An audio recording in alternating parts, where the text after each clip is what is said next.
Well, good evening, good morning. I don't know, I'm completely lost with this live meeting, but I see some sunlight here, so maybe it's sunny day. Well, I'll share a screen now to start the presentation, but it's good to see this room empty, basically, and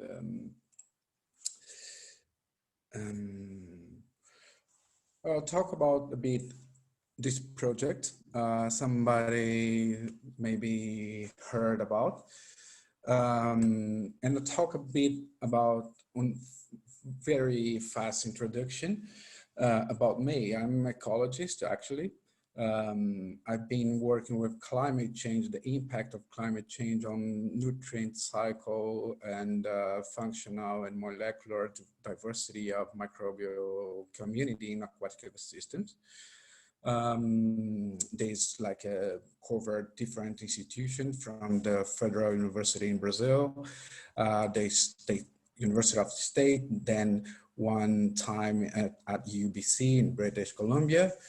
And then the end of my PhD, I started to also associate something that was very important in part of my life, that's free and open technology, and how to use those technologies to support ecological studies, research, and also the application in society.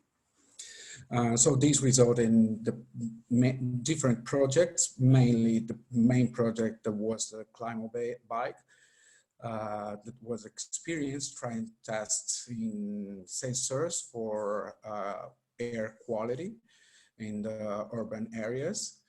And then these result in more advanced experience, for example, using blockchain to support those projects.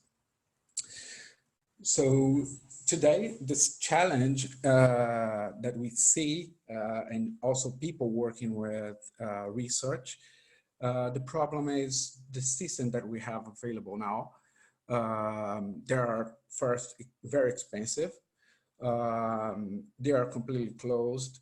So like whole this structure results in one constraint, one barrier to different regions of the world that doesn't have access to these systems. So, and also we have the problem with the sensors, because like when we talk about open source hardware, when we talk about using sensors for research, we see a lot of sensors that can adapt, can connect the sensors to Arduino, to open hardware.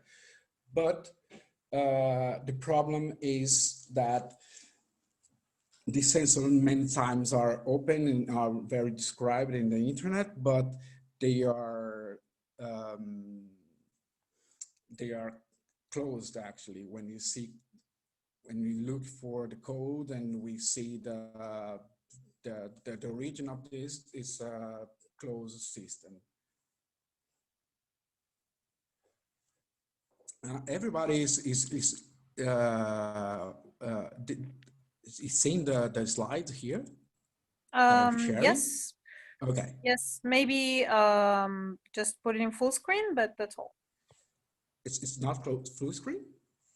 I see you in the, not in the presentation mode. That's what I mean. Oh, really? Okay, let me see. Whoa.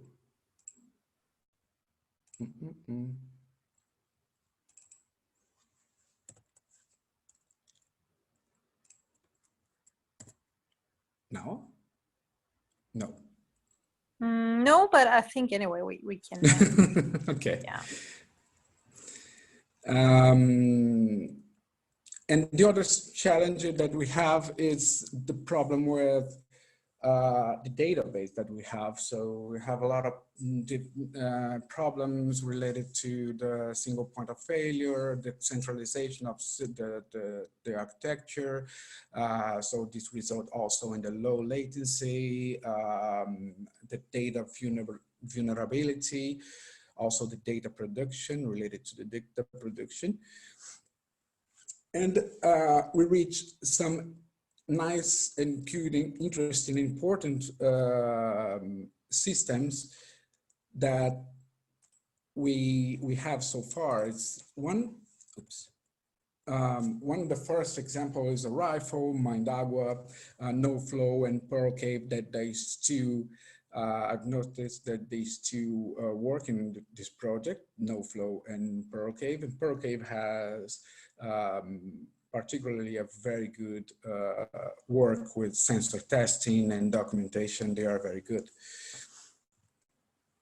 So the Hacking Ecology itself started as an experiment, like testing different sensors, not specifically in water. Then we had the problem with the company in working with activity in Brazil that resulted in the environmental collapse in the Mariana region, when the one reservoir holding like where the company used to store the result of production, a lot of heavy metal, then collapsed and like flooded the whole city. And we had some activities to how we could help and use low cost systems to support this region. So then Hacking Ecology started to study more how to apply this on more social perspective. So the project started firstly with classes and workshops. So these are pictures from a workshop, even in partnership with people from CTA in the south of Brazil. And 2018 was the period that doesn't have pictures here because we've been like on hibernation during the process to reformulate the concept of the project and trying different technologies how to. Sorry, I don't keep seeing the slides that you're showing. Really? It's okay, let me now I see it. But... Yeah, now they moved, but before they were not moving. We're just fixed in the previous slide. In the was fixed. Oh, okay. Not in the previous one, but like 4 slides ago. Okay, let me see here. I'll try to share again, and then let's see.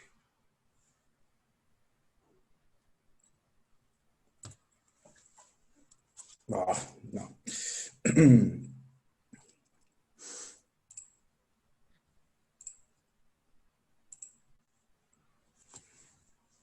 Okay, I hope people, maybe, I don't know, maybe it's just if you, I don't know if the presentation is open in a separate window, you may have to select from Zoom, which is the active window you're sharing. Yeah, I did it. Weird. Let's see. Oh, okay. Okay, Julieta, you were right. Maybe it's this one. Yeah, I think so. Okay, let's start again in the beginning. No, I'm kidding. So then 2019 was the when the Hacking Ecology started again with the whole with the new perspective, like to develop a system to promote the wide access to high quality systems in different regions of the world, and contribute to reduce this gap that we have today.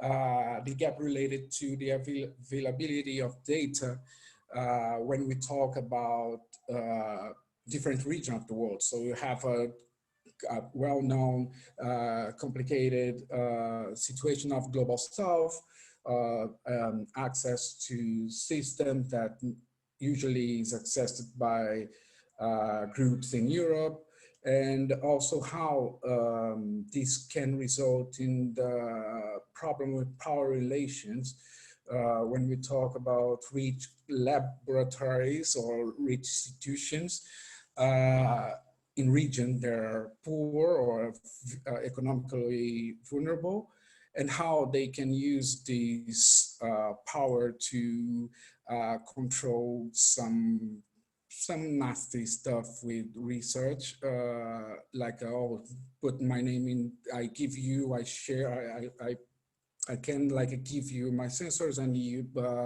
need our name in articles, in paper. That's a reality that we have to face. So this it's a very complex systemic impact in the region that's not only related to the data availability. So our challenge was to build a system completely open using open sensors, but the problem was to first find open sensors and then find a good open sensor. Stable, reliable, that we can test for a long time, and the sensor keeps the stability. And also to define what kind of environment where we will start, because in the first moment we start to, okay, we can cover different environments, but we move a bit and start to focus on freshwater ecosystems. Then when we seem to have the data from this system very well covered, so we start to apply in different one, and so we can cover a different one. And also this system, not only hardware, but associated to something that's secure and that's not, and that doesn't have the problem that blockchain has. Blockchain is very good for many different applications, but for environmental data, we have a lot of problem with people controlling a lot of nodes, validating their own data, and so on. So this is the system basically, and the point is to assure the multi-parameter and modular system that we could build, reduce with the system, develop this based on technology that doesn't depend on the operation system. So it can be applied in different operation system, different notebook, laptop, or even be accessed by mobile. And obviously the sensor are only the mean between the environment, the society, the person. So we have so far some groups that we are talking that they plays a kind of play a kind of advisor body that's composed by research institute, labs, citizen science groups. In Barcelona, basically, are more citizen science group. This coverage, the green color is the area that we have partnership, but it's not, doesn't mean that it's the whole country, obviously, but Australia is one lab, US one lab from University of California, but Brazil, on the other hand, is the place that we have more connection with, more labs willing to test the system in different areas. So you can say that's well covered Brazil. But if you talk about the gap on Global South, the project itself has this challenge to also cover more areas. So we need also to, according to development, to start to also talk with more people in the different regions. So I think that like we could, if you have some questions or maybe we can like do a more dynamic presentation, I don't know. Yes, everyone. I mean, everyone is open to interrupt and make questions Yeah, and everything. please. But if there is no questions, we can follow just. And this is the screen with the more defined how is the data flow and how the system, we are building the system to work. So the data is sent, it's a system with different sensors. I hadn't said about the sensor. The sensor is pH, oxygen, dissolved oxygen, conductivity, salinity, total dissolved solids, temperature, and ore. And all these sensors are connected by a cable or by a wire to the computer, or by different communication, by Bluetooth or Wi-Fi. And we use this data flow manager. Is basically what receives the data and split the data in the more readable way to send to the database. So in this point, the database was one of the more difficult part to decide, because to a couple of months ago, we have been working with InfluxDB. That's well known for people using working with IoT. But for me, it was a big problem because it's a centralized system. So it's a kind of MySQL database, but that's very powerful to manage a big amount of data. So InfluxDB was very good in this sense, but in the other part, like the centralization of data was a problem to me. But I couldn't find an alternative, and then we found an alternative that was the Apache Kafka. That's a very good one, because Kafka, it's a kind of server, like centralized when we talk about the structure, but inside has at least 3 replicates. So the data that you send is shared with different replicates. And once the data is produced, it's recorded, you can change the data that's recorded. So the problem with data loss or data manipulation, we can overcome this with this new database. So now we are implementing this because also, as we see here in the right, once the data is inside, you can feed many different apps. You can feed data visualization for real-time data. You can feed the map or another database that you want to filter the information to another database. And also the problem with InfluxDB was that Influx is good for real-time data, but it's a problem for a single point measurement if you want to do.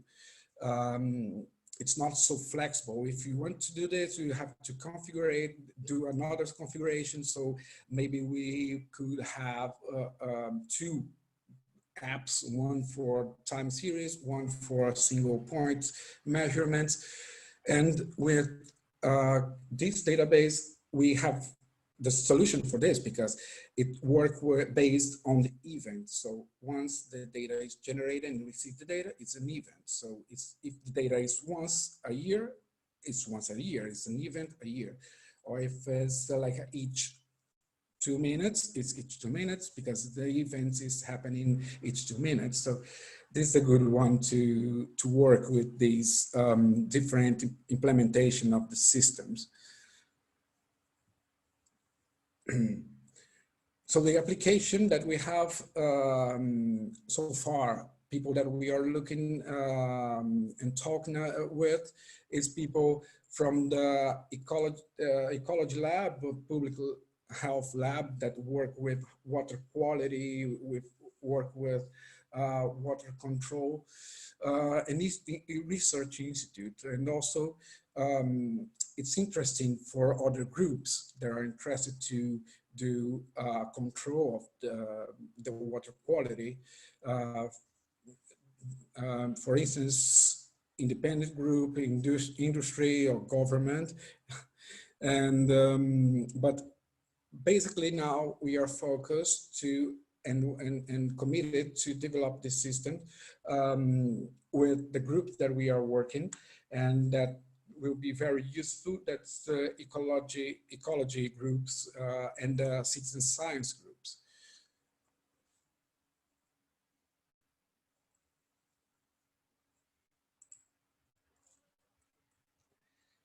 So I don't know how many times I have here.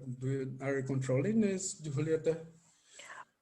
Yes, you have we have an hour in total, and Okay. usually we take 20-25 minutes for presentations. Okay. Okay.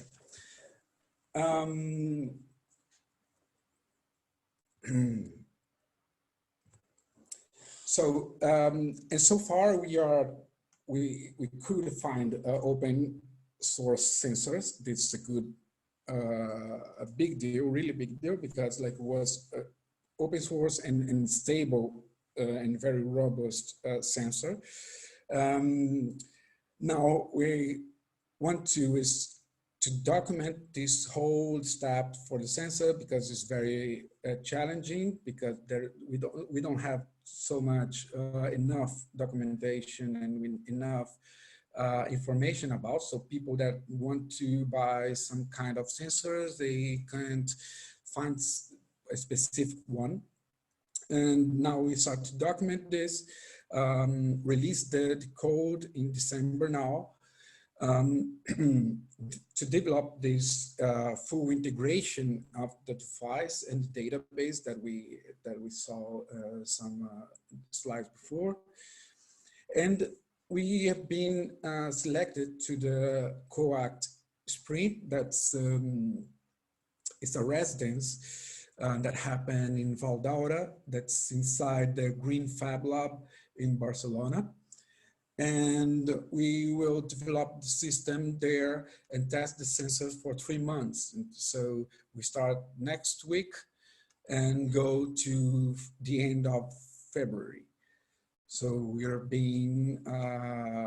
working on this project to the end of February, beginning of March, and hopefully we have a lot of good news to share with you.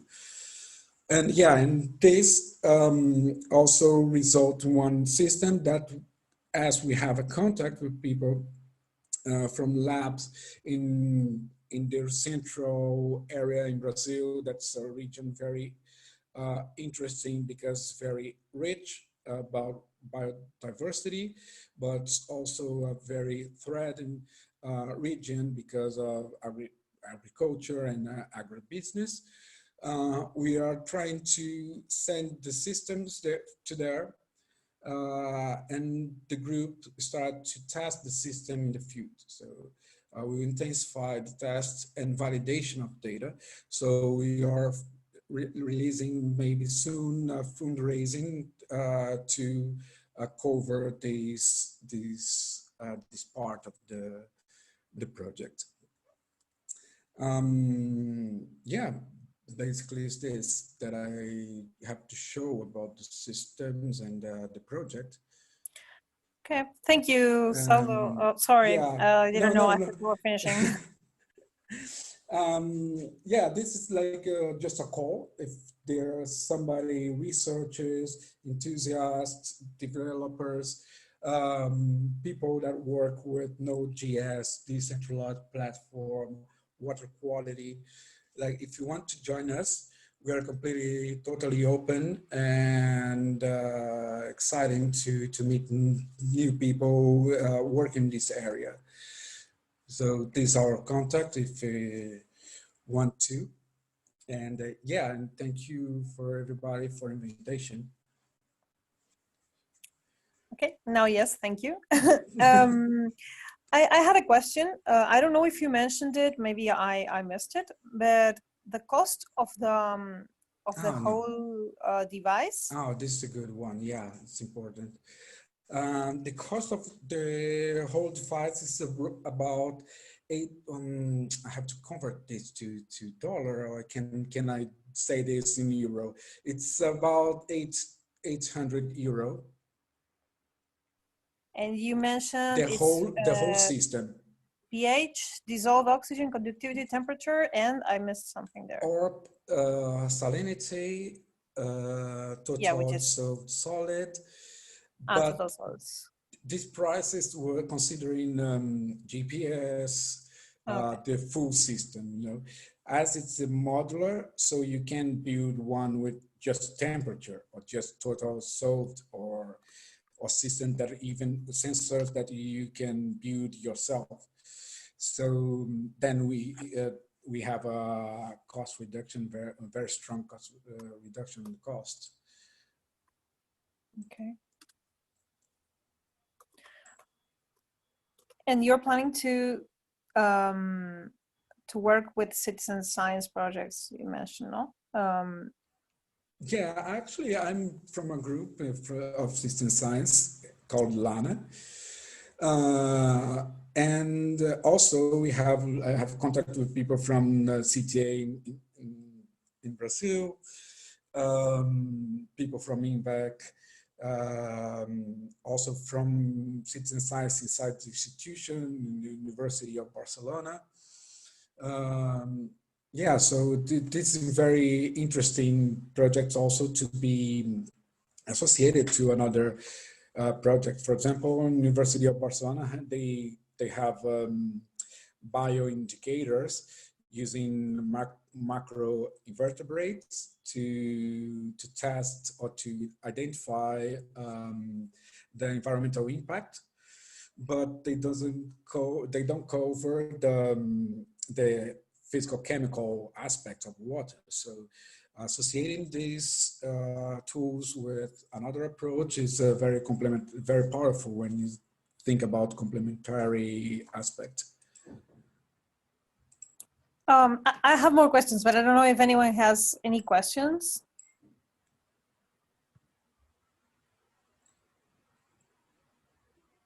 Jose?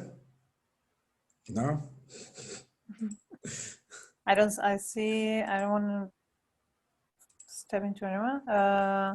Yeah, Jose, your microphone is active. Okay. So how you take it to the field, how does it communicate? Does it have a battery? How long does it last? How does it work in the field if I go for a campaign? About battery About life? battery, about data collection, about, for example, okay. If I want to work with a community that goes for a collection, for a campaign, or field, I don't know how to say it in English, sorry, una campaña. How does it work? You take one of these, more of this, how do you sample? It depends of the approach, but you can use one, and the point now is that you need, if you want to send the information through Wi-Fi or to a mesh network or internal local network, you have to connect the system with another, like, for example, Raspberry Pi, because it doesn't have its own Wi-Fi module. Okay. So, but the battery has the battery for a couple of hours. You can integrate this battery to a solar panel and do a data logger for a long time. Yeah, and the data, as you have a Bluetooth, so you can connect to the phone, or maybe soon we can adopt LoRa and send these through radio message. So even offline, you can access the data. So yeah, it's basically the communication is very it's very diverse, the way that you can use the communication to get the data.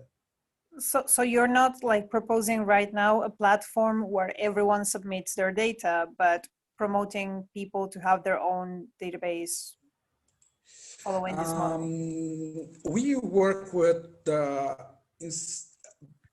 promoting and also talking about people with people about the importance of open data. But once somebody buy this and decide that don't want to open the data, this is the problem, because we can say that no, you can't build this or you can't buy this, and the data you are obligated. It's mandatory that the data is open. It's impossible. But we promote this. We say that like how important is the open data, and we use our data. If we have sensors, we put this open to the open platforms, to open map or database. But we have a barrier here, because like many of the people interested to use the system maybe are using for research, environmental research, and sometimes want to publish this, and there are a lot of questions related to sharing of data. In ecology, it's a good subject, this, because like a couple of years ago, there was a paper about how biologists work with data and how physics work with data. Physics, when discovers something, the day after is talking about the world, about the big news, while biologists, like it's like my precious, like has data and like keep the data. Sometimes I can confess that I have data that's not published and it's still there from my PhD. So I wanted to mention there, do you know a project that is called Open Landscapes? Open Landscape. It just came to my mind because it's someone who is working with open science just for ecology, promoting open science within ecology researchers. So she would be super interested in this, I guess. Yeah, actually the database that we are starting to use now to implement this, it's a very good one. And we are doing this in the more small scale with the system, with the Hacking Ecology. But maybe it's a very powerful, with huge potential to be applied also in different areas, because the fact to have data that once you produce this is recorded, you can't change this. This is even good for people and groups that are interested to protect data against for example, when Trump reached the power, like won the elections, many scientists in the US was completely scary with attacks on database and manipulation of data. And this is not a problem when you use kind of data base. So maybe other groups, it would be nice to talk with other groups, because we could advance some stuff.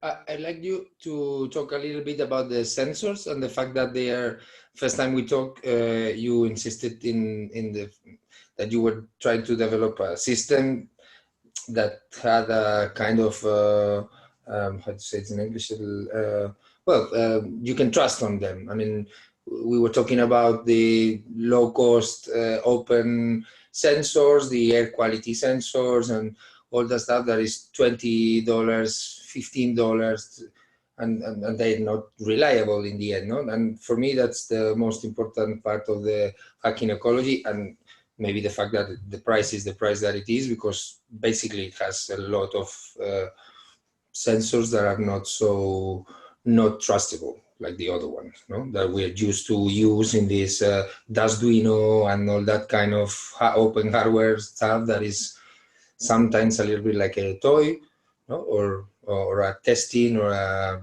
I don't know, learning device about environmental pollution, but not trustable if you're talking about people that is dying or people that is going to trial, no? Or is gathering data to go to trial and to shut down a company or whatever, no? And if you can talk a little bit about that, would be great.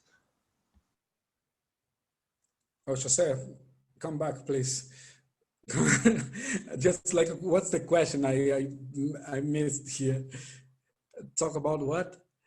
About the sensors, that the fact that you're using sensors that are more reliable. Okay.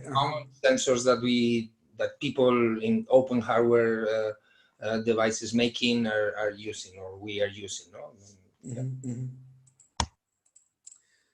Yeah, this like the the election of sensors, and to find what a good sensor was very difficult. I've been working with air quality sensor, and very complicated. There's a lot of groups in citizen science. I've been yeah, early of this year, like in March, here in Barcelona, there was a meeting in citizen science, and a lot of research groups talking about working with air quality sensors, open source quality sensors, and all the conclusion was like we can trust on these sensors. So this is a problem because we have a lot of projects that say that, okay, we are measuring the air quality, but in the end, like, okay, but I don't know how this is problematic when we are talking about to use alternative approach, or using open source approach, and use the sensors as a trustful sensor. And how is the impact on this when we think about the political aspect? A lot of people on the other side trying to disqualify the open source technology. So yeah, like in the sensor of the water, but in the other hand, like it's good one to, when you talk about education, like use the sensors to teach people to how to use the principle are there. The principles of how to detect the pollution and so on is there. They are there. Like, but the quality of the sensors, they vary among like the different brands that we have. And yeah, since in this like is not different with the water quality sensors. We have a lot of groups, a lot of projects using sensors that are like, oh, we detect a lot of instability. And okay, but it's not the sensor. No, maybe yes, maybe it's the board, maybe it's the PCB, maybe it's the sensor, maybe it's the wire, maybe it's everything, because like you can't detect, because like you have a low quality sensor, so you can say like that's doesn't work because the sensor is something else. So it's very complicated this, and we had, and this is that why I was talking how the Pearl Cave is good, because they really do a deep test on the sensor and the deep documentation, good documentation. So I could say there and they're like, okay, this sensor, wow, I just bought this like last week. Oh, this is a sensor that and I tried, and I saw that like the same problem that they had. I was like in front of me having the same problem. So, and then, but again, like they are amazing for children, for youth, so for people that are now trying to learn something. So, but for research, they are not good. So, and when we find some producers, some factory doing sensors, so okay, let's try this and try it, and they are good. And so you ask for information for wiring, for like just connection of cable. Like, no, we can't do this because like this secret, like this proprietary, this, why? Like how? You can, like the principal sensor pH, oh, there is electrode and positive, negative, and ground. And like, okay, I know how, but like, why doesn't have ground, or why has a ground? They don't inform you, like, so this is the problem. Like now what we have is like, there are really good brand that say that it works with Arduino, with Raspberry Pi, but when we ask them for the code, to understand the code, oh no, this is behind the scene. Behind the scene is the other word to proprietary. So like, so when we find another one that's seems that it's good, doesn't have, we don't have a documentation.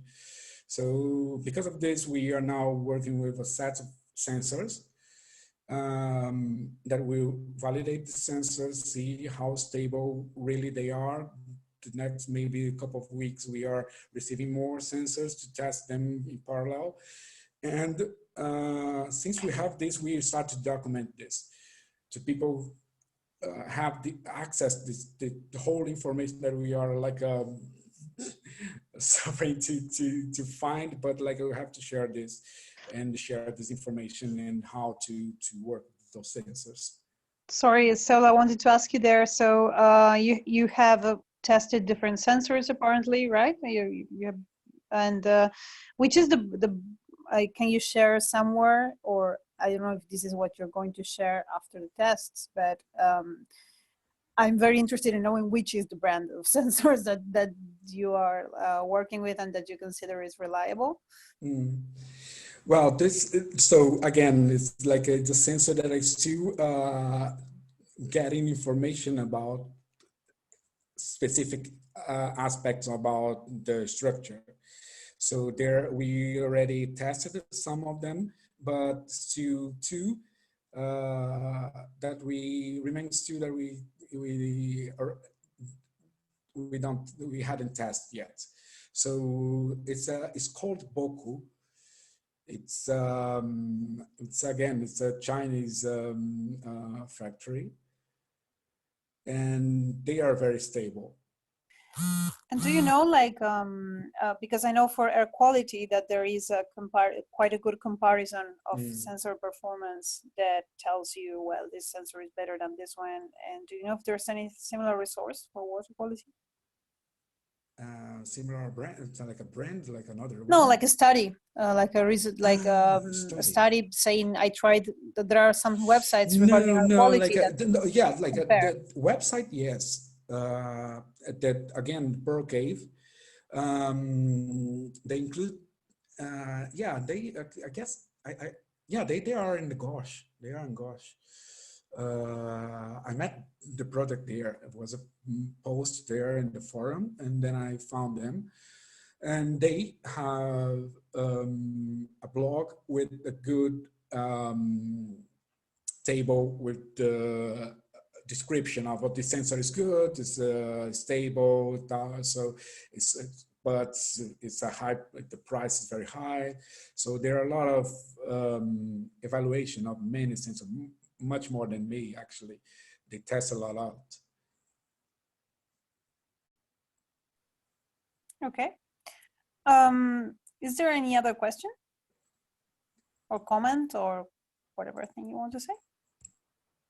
I wonder if you have any opinions or interactions with the Field Kit project. Like I just saw they won that Hackaday prize, and I've seen some of their stuff. They kind of seem to be in a similar space. I don't know how it compares, or if you've had any interactions with them, or if you know of them at all.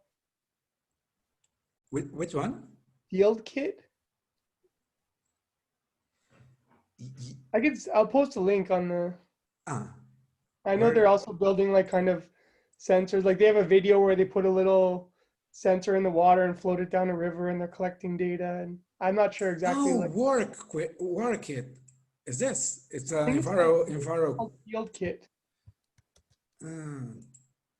Yeah, I guess, yeah, let me check like just the name because like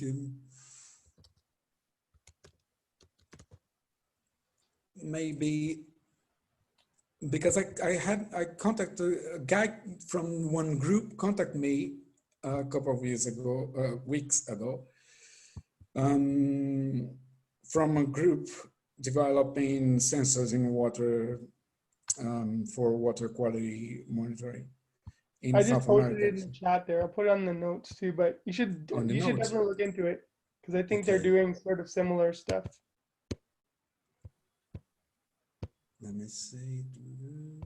And wasn't from Gosh, wasn't Juanma, Spanish guy, developing also water He's quality coming to, sensors? yeah, maybe I'm meeting him tomorrow or after.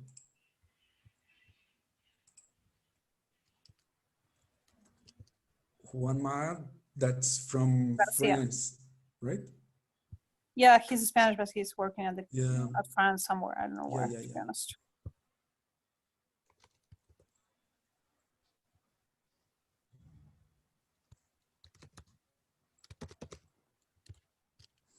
Oh, Phil, yeah, sure. Yeah, it's this one. I talk what's her name? His name? I don't remember. Jacques? It's this. Yeah, I Jacques. can I can pronounce it, but yeah, it's Yeah, him.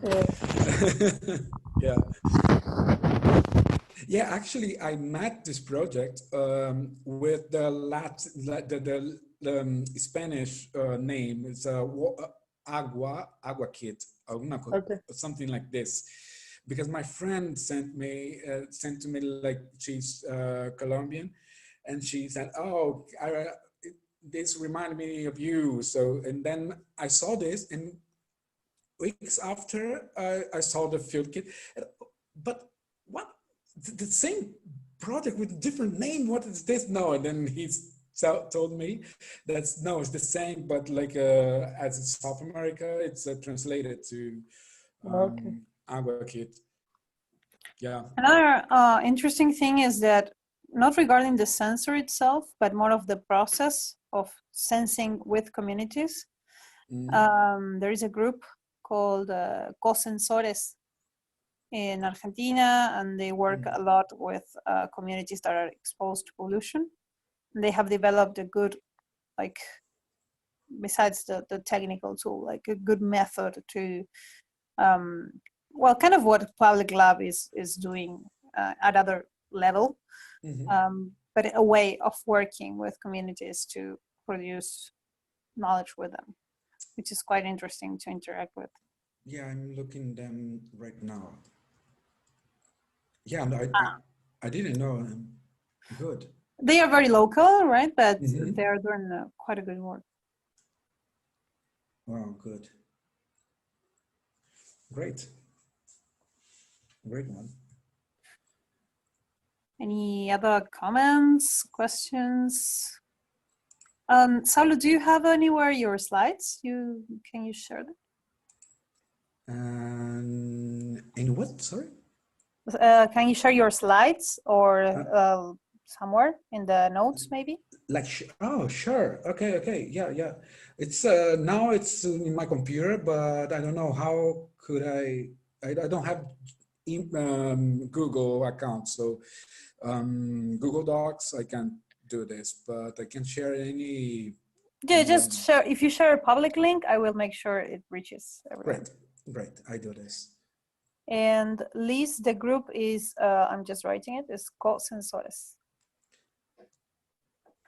They are from University of Buenos Aires. Good. Okay. I have a question. Yep. Yes, well, Saulo says that these sensors are too expensive if they are really good, or the Arduino based sensor are not so good and maybe not a good thing for a really scientific project. there is some group in Brazil that are that develop this kind of sensors, because I see that all say that buy sensor, some brands of sensors that are good, but maybe some engineering faculty or university that could make it, or that option doesn't exist, and the only option is buy it to China or someplace like this. Yeah, so far we have this, yeah, we have this reality that or we buy from China or we buy proprietary. So even the F robot is from China, so it's a more popular. Also, there are a lot of another one that I don't remember now the name, but the F robot's the main group. With it, even with a series called Gravity, and with different sensors for environmental monitoring, and yeah, so far we don't have um, laboratory or research centers developing the sensors. What they do usually, what I see is they are developing the systems. So developing the system, buying the sensors again. You know. The last one was in 2017, I guess, that I know, obviously. It was in 2017, I saw this week in Andes, University of Andes in Colombia. And again, using the sensors from American brand. So we are like this Silicon Valley, China. So we don't have an alternative. Okay. It's something Okay. that I don't know why, but like in my opinion, we should like think about. Okay. Like, Yes, I'm from Córdoba University in Argentina, and that biology. I'm biologist, and all things like hardware, sensor. It's quite difficult to me because I have no the enough knowledge to handling it. And but it's quite rare. It's some weird that in the faculty in where biology is also are all the engineers. They are joined. I don't know why. And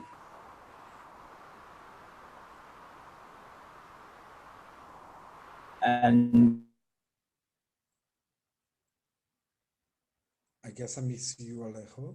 Yes. Alejo, I we are was losing you. thinking to connect with all kind of Alejo, we can't listen to you. okay. Alejo, te estamos perdiendo, pero los chicos están diciendo que van a Córdoba, van a Cosquín. Que tomes nota del mail. Okay. Okay. Fíjate en el chat. Perfect. Buenísimo. Muchas gracias. Sorry for the sudden change to Spanish. Okay, so that's great. Jose, Arturo, you're going to be in Cosquín. That's amazing. You're going to be very close.